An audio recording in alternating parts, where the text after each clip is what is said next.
Good morning.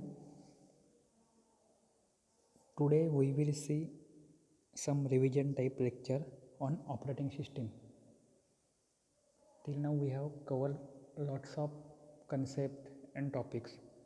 But ऐसा ना हो कि हम लोग खाली ऑनलाइन लेक्चर लेते रहे, आपको कुछ याद नहीं, आप पढ़ते भी हो नहीं पढ़ते भी हो ये भी मालूम नहीं. So better we revise important topics or units in a short. Okay.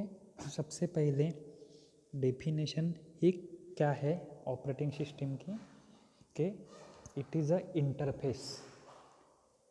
Normal interface क्या है एग्जैक्टली मैं नहीं बोल रहा हूँ आपको, लेकिन it is the interface between हुम यूज़र एंड अ कंप्यूटर. क्या इसका मतलब होता है कि इंटरफेस है, मतलब ये एक मीडियम है जिसके थ्रू बात करते हैं. कौन बात करता है? User with the computer system और computer system with a user. ऐसा क्यों करना है हमें? तो इसके लिए जो सिलेबस में नहीं है वो छोड़ के मैंने बताया था कि कंप्यूटर नॉर्मली काम करता है 0 और 1 पे, और हम लोग बात करते हैं अपनी अपनी लैंग्वेज पे. सो ज़रूरी नहीं है कि हमारी लैंग्वेज, ज़रूरी भी नहीं है और पॉसिबल भी नहीं है कि हमारी जो लैंग्वेज है वो कंप्यूटर को समझे और कंप्यूटर को जो मैनर में कंप्यूटर काम करता है वो हमें समझे. So better there should be some type of conversion और translation type work on behalf of translator या converter who act as a mediator. It is the operating system. Operating system ही है collection of a software. Operating system ही ऐसा काम करती है जो मीडिएटर का काम करे. So without operating system it is not possible to work with a computer. ऐसा कभी नहीं हो सकता कि आपके पास कोई भी ऑपरेटिंग सिस्टम नहीं है और फिर भी आप कोई भी काम कर रहे हो ऑन अ कंप्यूटर. भले वो कंप्यूटर आपका P4 टाइप का रहे या लेटेस्ट रहे या सुपर कंप्यूटर रहे या कोई भी कंप्यूटर रहे. सिंपल एग्जांपल लो आपके मोबाइल फ़ोन का. उसकी एडवर्टाइज में ही आता है उसकी OS कौन से है, एंड्रॉयड है, iOS है, सिम्बियन है. तो यही था अपना concept of operating system. Normally क्या होता है, हार्डवेयर के ऊपर कोई भी ऑपरेटिंग सिस्टम चलती है जिसका अल्टरनेट नाम है system software. But system software होने से मेरा कोई पर्पस सॉल्व नहीं होता. मैं डायरेक्टली ऑपरेटिंग सिस्टम पे बहुत कम चीज़ें हैं जो कर सकता हूँ. So better to categorize or better to provide some services we use application software. So normally we interact with application software which basically runs on any system software, that is the operating system, and the main executing part or executing body or executing function is performed on the microprocessor, that is the hardware. So what will be the scenario? There is a user and there is a hardware. User will interact with software that is called as the application software, but application software needs to be implemented, developed or implemented to run on such a way that it should be run on some platform or a system software that is called as a operating system, which itself requires hardware or a hardware device which is called as the CPU or our hard disk. उसकी help से with the help of CPU RAM एक programme run होता है. So over और आपको scenario समझ में आया. User, application software, system software और स्लैश ऑपरेटिंग सिस्टम एंड और this runs on a computer hardware, जो था अपना शेयर कर्नल का यूज. ठीक है.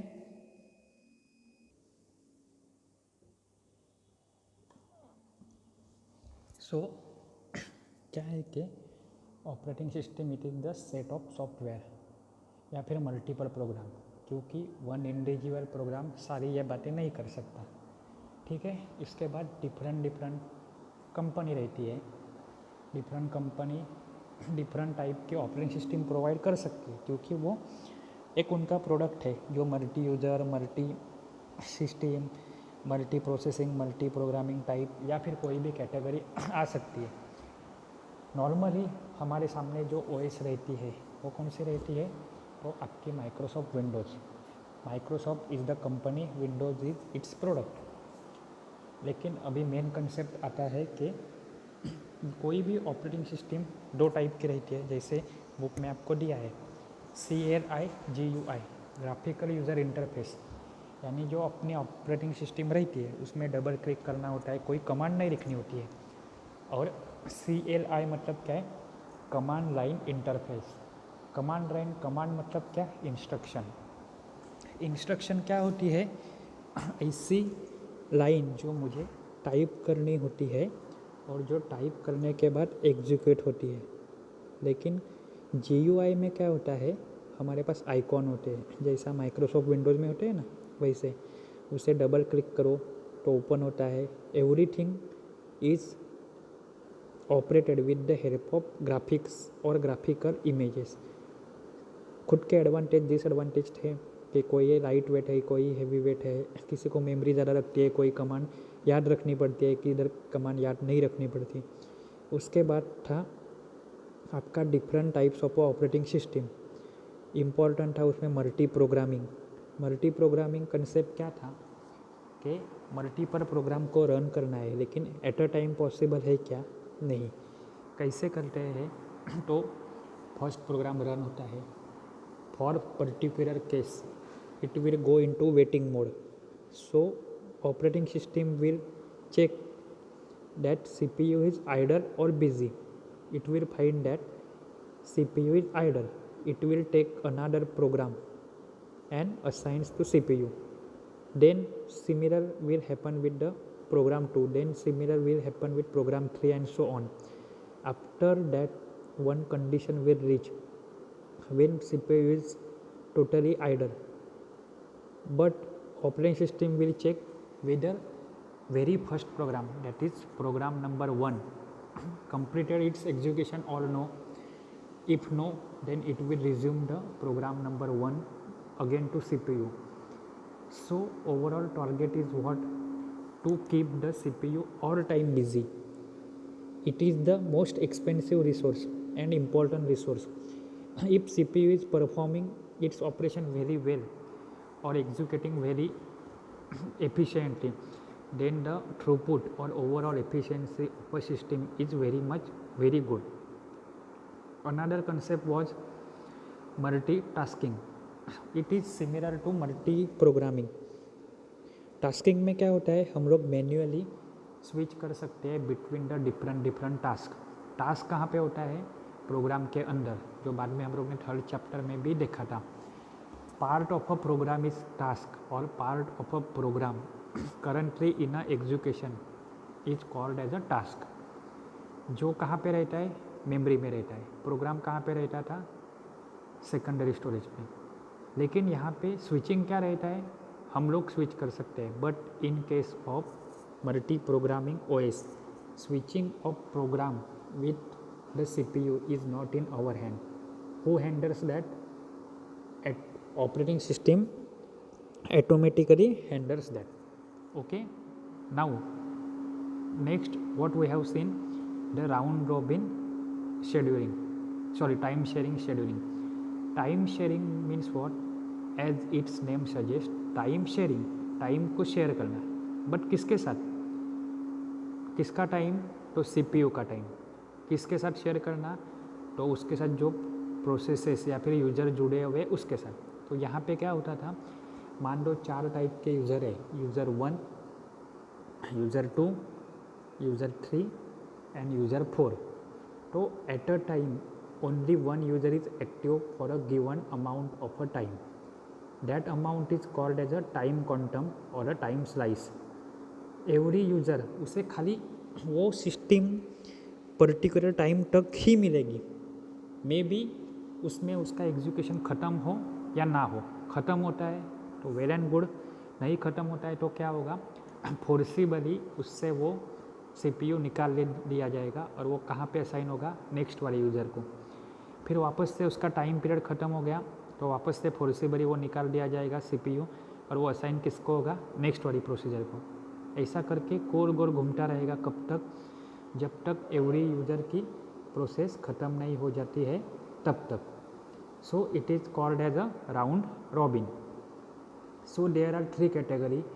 जो यूज़र करंटली एक्टिव है with the CPU, that is called as a active user or currently running. The user which will join the CPU after the currently running, it is in a ready state or ready. आपको state diagram याद है अभी अच्छे से, तो वो state. और next क्या है, ये छोड़ के बाकी सब जो कोई भी रहेंगे यहाँ पे, वो स्टेट कौन सी हो जाती है आपकी स्टैंड बाय स्टेट. तो जो अभी रनिंग है वो स्टैंड बाय पे चला जाएगा, अभी रेडी है वो नेक्स्ट क्या आएगा, रनिंग पे आएगा. और जो पहले स्टैंड बाय था रेडी के आगे वाला, वो अभी क्या होगा, रेडी बन जाएगा. तो ऐसा सर्कल गोल गोल घूमते रहता है. Each user will get particular time. बराबर है, ये याद रखना है, जो एग्ज़ाम में आपको खुद से होके प्रोवाइड किया जाएगा या फिर एग्ज़ाम में लिखना ही है. नेक्स्ट ओएस कौन सी थी, multi processor. As its name suggest, multi मतलब मोर और प्रोसेसर मतलब बहुत सारे प्रोसेसर है. तो इम्पॉर्टेंट कंसेप्ट क्या आता है, वो रैम बीम शेयर करेंगे, बस शेयर करेंगे नहीं करेंगे वो बात अलग है. लेकिन इम्पॉर्टेंट कंसेप्ट क्या है, there should be communication between 2 processor. क्यों कम्युनिकेशन होना चाहिए, because they are the working body और अ वर्किंग एंटिटी. ऐसा ना हो कि एक प्रोसेसर को काम दिया है झाड़ू मारने का और एक प्रोसेसर को काम दिया है जाली निकालने का, लेकिन दोनों के बीच में कम्युनिकेशन नहीं है, दोनों लादी पोछा ही कर रहे हैं, झाड़ू ही मार रहे हैं, तो एक काम तो पेंडिंग रह गया. तो there should be some synchronisation, क्योंकि इसमें डिपेंडेंसी होती ही है. तो डिपेंडेंसी है तो उसकी वजह से कोई प्रॉब्लम ना हो, इसीलिए क्या रहता है, तो there should be a communication between 2 processor. There are 2 category in a multiprocessor system. One is symmetric multiprocessor system and another is asymmetric multiprocessor system.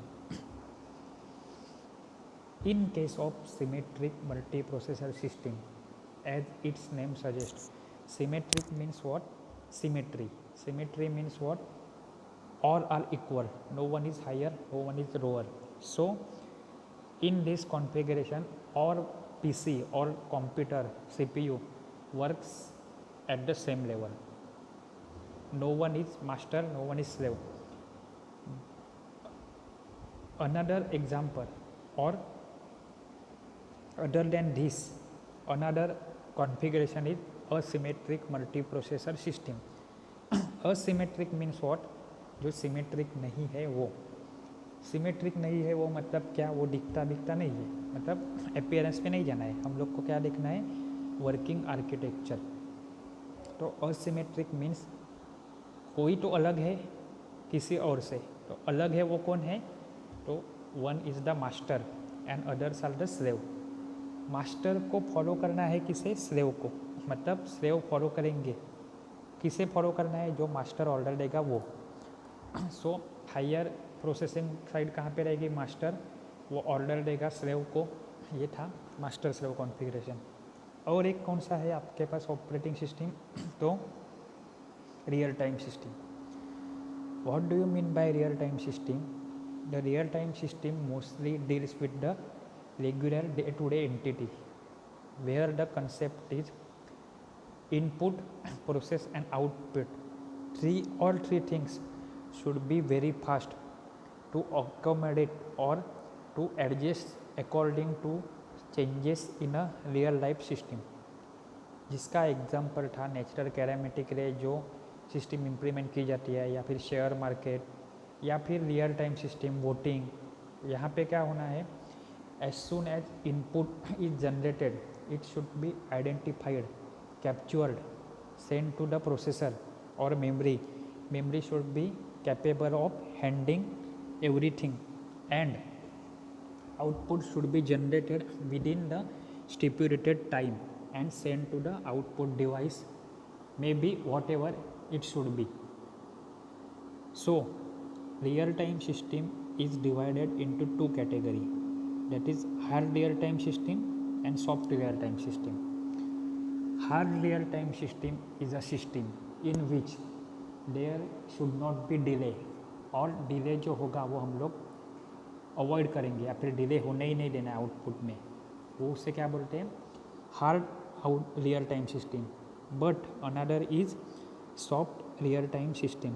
Soft real time system मतलब क्या, ऐसी सिस्टम जिसमें डिले हो आगे पीछे थोड़ा तो भी चल जाता है, उससे कोई फ़र्क नहीं पड़ने वाला है, या फिर डिले इन आउटपुट अलाउ है, वो क्या थी आपकी सॉफ्ट रियल टाइम सिस्टम.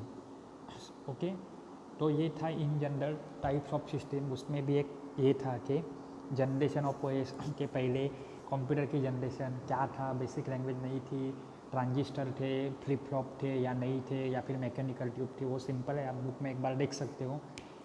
अभी इसके बाद आता है, पहले ही चैप्टर में था कि सर्विसेज ऑफ ओएस. हम लोग इतना ओएस कर रहे हैं, लेकिन ओएस ऐसा क्या काम करती है हम लोग को तो मालूम है, बाय डिफ़ॉल्ट पहले से बहुत कुछ काम करती थी, लेकिन जब भी हम लोग ने पढ़ा तभी मालूम पड़ा कि ओएस इतनी सारी चीज़ें करती है. तो उसमें टास्क थे, process control, memory allocation, input output device allocation, या फिर उससे रिगार्डिंग था अकाउंटिंग, सिक्योरिटी, वो सब पढ़ना है. मतलब नॉर्मली कंसेप्ट क्या है कि फाइल मैनेजमेंट.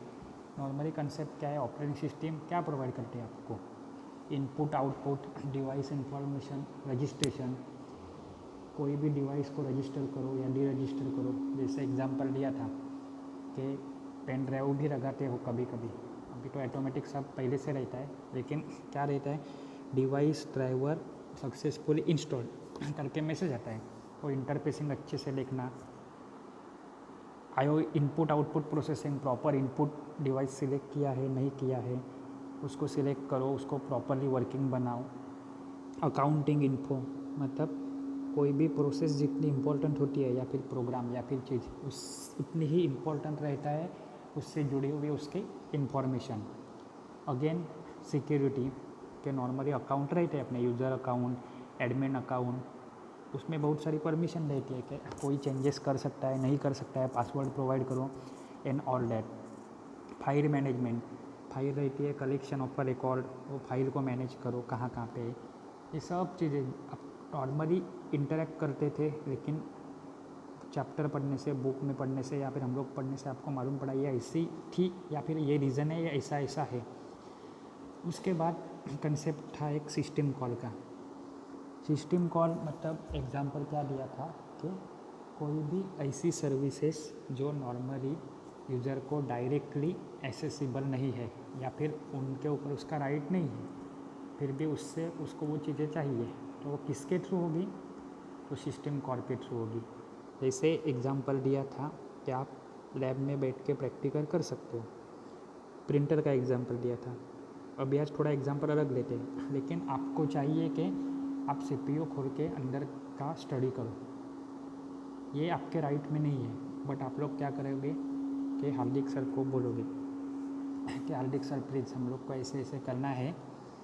वो आपके ऑफिशियली राइट की बात नहीं है, लेकिन किसी के थ्रू आप जाते हो जो जिसके साथ जिससे आप वो सीपीयू ओपन करके पढ़ाई कर सकते हो, तो वो हार्दिक सर कौन बन गए, आपके सिस्टम कॉल बन गए. तो सिमिलर वे सिस्टम कॉल क्या रहता है, इट इज़ द इंटरफेस और सो जो ऐसी सर्विसेज जो प्रिविलेज बोल सकते हो, मतलब जो आपके हक की नहीं है उसे भी एक्सेस करना है, तो उसके लिए कंसेप्ट क्या है आपका system call. System call normally C plus plus language में डेवलप करते हैं. नेटिव एपीआई रहता है, उसके लिए यूज़र मोड पे एग्जीक्यूशन चालू रहता है, जैसे भी ज़रूरत पड़ती है it will enter into kernel mode, execution will happen.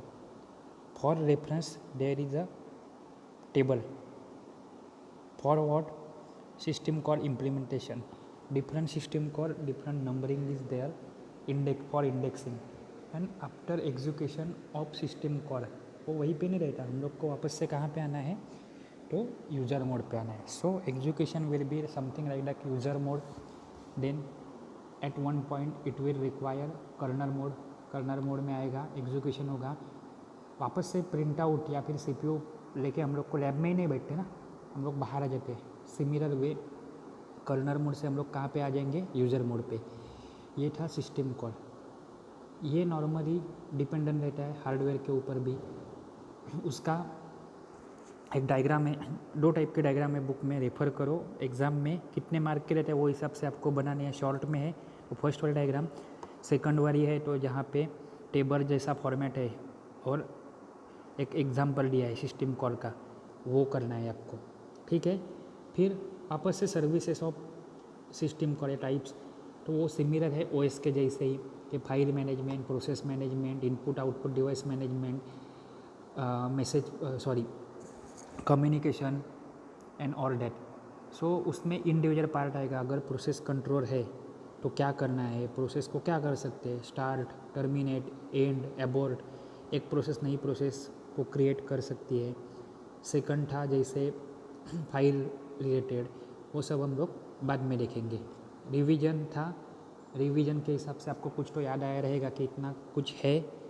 Doubt रहेगा तो पूछो, बार बार रिपीट कर रहे हैं हम लोग। बुक ले लो, लिया है तो अच्छा है, पढ़ना चालू कर दो। Thank you.